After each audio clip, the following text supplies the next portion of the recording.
কে আপনাকে আটকে রেখেছে? আপনি কি খুব ক্লান্ত, নাকি কাল রাতে ঠিকমতো ঘুম হয়নি আপনার? আপনার কি কোনো স্কিল নেই? আপনার ভেতরে কি কোনো এনার্জি নেই, নাকি আপনার কাছে সময় নেই? আপনার ভেতরে কি কলিজা নেই? অর্থের অভাব কি আটকাচ্ছে? বলুন আমাকে। এমন কি আছে যা আপনাকে থামিয়ে রাখছে? আপনি কি দুবেলা খাবার পাচ্ছেন না? থাকার মতো ঘর নেই আপনার? শোয়ার জন্য বিছানা নেই? শ্বাস নেওয়ার জন্য অক্সিজেন পাচ্ছেন না? আপনার শরীর কি পদঘাতগ্রস্ত যে আপনি কঠোর পরিশ্রম করতে পারছেন না? আপনি কি অসুস্থ, বিষণ্ণ, নাকি মানসিক রোগী? এমন কি আছে যা আপনাকে শিকল পরিয়ে রেখেছে? যখনই আপনি ভালো কিছু করতে চান, ঠিক তখনই পেছন থেকে আপনাকে টেনে ধরে। আমি বলি, কি আপনাকে আটকে রেখেছে? আপনি, হ্যাঁ, আপনি নিজেই। আপনি নিজেই আপনার ধ্বংসের প্রধান কারণ। আপনার এই পরিস্থিতির জন্য আপনিই দায়ী। আপনার ব্যর্থতা আপনারই কর্মফল। আপনিই সে ব্যক্তি যে প্রতিটা মুহূর্তে নিজেকে আটকে রাখছেন। যথেষ্ট হয়েছে ভাই, এবার বন্ধ করুন। অন্যদের কাছে নিজের দুঃখের ডালি সাজানো বন্ধ করুন। দুনিয়ার চোখে নিজেকে দুর্বল প্রমাণ করা বন্ধ করুন। নিজের নাইটমেয়ার লাইফ থেকে বেরিয়ে আসুন এবং কঠোর পরিশ্রম করে দেখান। পৃথিবীর সব রেকর্ড চুরমার করে দিন। কিন্তু আপনার কি মনে হয়, এভাবে অজুহাত দেখিয়ে আপনি বড় কিছু করতে পারবেন? নিজের নামটুকু উজ্জ্বল করতে পারবেন? অজুহাত যদি দিতেই হয় তবে দিন, কেউ আপনাকে বাধা দেবে না। কিন্তু একটি সতর্কতা বাণী আমি এখনই দিয়ে রাখছি। আজ থেকে 5 বা 10 বছর পর আপনার কোনো ক্লাসমেট যখন দামি গাড়িতে ঘুরবে, বড় কোনো কোম্পানির উচ্চপদস্থ অফিসার হবে, 5 স্টার বা 7 স্টার হোটেলে পার্টি করবে এবং একটি রাজকীয় জীবনযাপন করবে, তখন দয়া করে তাকে দেখে হিংসা করবেন না। খবরদার, সেই মুহূর্তে তার প্রতি বিদ্বেষ পোষণ করবেন না। কারণ সে আজ নিজের ঘাম আর রক্ত এক করেছে। সে নিজেকে তিল তিল করে পুড়িয়েছে, তবে সে ওর আরামদায়ক জীবন পেয়েছে। সে আপনার মতো ভাগ্যের দহে দিয়ে অজুহাত দেখায়নি। সে সেই সময়ে কাজ করেছে যখন আপনি বাহানা খুঁজছিলেন। তাই বন্ধু, অনেক হয়েছে। এবার অজুহাত দেওয়া বন্ধ করুন। আপনি সারা পৃথিবীকে বোকা বানাতে পারেন, কিন্তু নিজেকে আর নিজের কর্মকে ফাঁকি দিতে পারবেন না। যদি না চান যে পৃথিবী আপনার ধ্বংসাবশেষ দেখুক, তবে অজুহাত দেওয়া এখনই ছেড়ে দিন। অজুহাত হলো কাপুরুষের লক্ষণ, কোনো সৈনিকের নয়। কাল করব, কাল করব, কাল থেকে শুরু করব, এসব কেবল নিজেকে দেওয়া সস্তা বাহানা। মনে রাখবেন ভাই, আগামীকাল কোনো দিন আসে না। আসলে কাল বলে কিছুই নেই। যা আছে তা হলো আজ এবং এখন। আপনি জানেন আপনি আপনার অজুহাতগুলোকে কিসের আড়ালে লুকিয়ে রাখেন? সত্যের আড়ালে।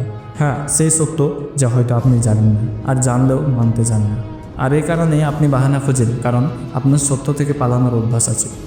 আর সত্যটা কি জানেন? সত্য হলো আপনার ভেতরে প্রতিভা আছে, শক্তি আছে, তেজ আছে, সাহস আছে, কিন্তু আপনি কেবল স্বস্তি আর আরাম খুঁজছেন। আর এটাই আপনার ভেতরের আগুনকে নিভিয়ে দিচ্ছে। সাফল্যের পথে স্বস্তি খোঁজা আর সমুদ্রের তলদেশে মুক্ত খোঁজা একই কথা। যেদিন সফল হবেন সেদিন স্বস্তিও আসবে, তেজও বাড়বে। কিন্তু সেই স্বস্তি পেতে হলে আজ আপনাকে অজুহাত নয়, নিজের যোগ্যতার প্রমাণ দিতে হবে। বাস্তবতা হলো আপনার কাছে এখন অনেক সময় আছে। আপনি টকবকে যুবক, আপনার চুল এখনও কালো, আপনার শরীর সামর্থ্যবান এবং আপনার মস্তিষ্কে বুদ্ধি আছে। কিন্তু এ সবই মূল্যহীন যদি আপনার ভেতরে কিছু করার তীব্র ইচ্ছা না থাকে। খেলা শুরু হয়ে গেছে বন্ধু। আপনার প্রতিপক্ষরা অলরেডি রণক্ষেত্রে নেমে পড়েছে। এটাই আপনার শেষ সুযোগ। হয় অজুহাত দিতে দিতে মরে যান, না হয় বড় কিছু করে দেখান। যদি আপনার নিজের জীবন নিয়ে অসন্তুষ্টি থাকে, তবে সেটা বদলানোর জন্য কিছু করুন। এই ভুল ধারণায় থাকবেন না যে আপনার প্রাপ্য জিনিসগুলো বিনা পরিশ্রমে আপনার কোলে এসে পড়বে। না, তা কোনো দিন হবে না। এই পথে অনেক বাধা আসবে, কিন্তু এই বাধার পরে মিলবে সেই সুমিষ্ট ফল, যার কথা মানুষ বলে যে সবরে মেয়া ফলে। সবর বা ধৈর্যের মানে হাত গুটিয়ে বসে থাকা নয়। ধৈর্যের আসল অর্থ হলো কঠিন সময়ে অবিচল থেকে লড়াই চালিয়ে যাওয়া। আপনার কাছে সব আছে: দক্ষতা, জ্ঞান, শৃঙ্খলা আর ইচ্ছা শক্তি। শুধু একটা ভুল শুধরে নিন, অজুহাত দেওয়া বন্ধ করুন। আজকের এই ত্যাগটাই আপনার আগামীকালকে সুন্দর করবে। প্রতিটা নিঃশ্বাসে একটি করে সুযোগ আছে। বহু মানুষ তো গতকালেই পৃথিবী ছেড়ে চলে গেছেন, কিন্তু আপনি এখনও বেঁচে আছেন। রণক্ষেত্রে নামুন এবং একজন যোদ্ধার মতো লড়ুন।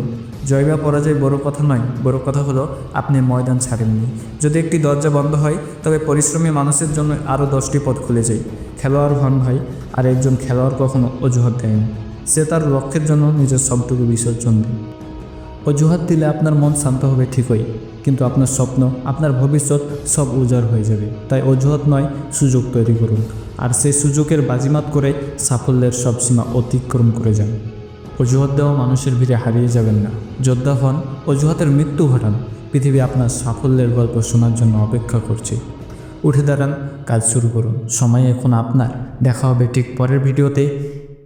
ধন্যবাদ।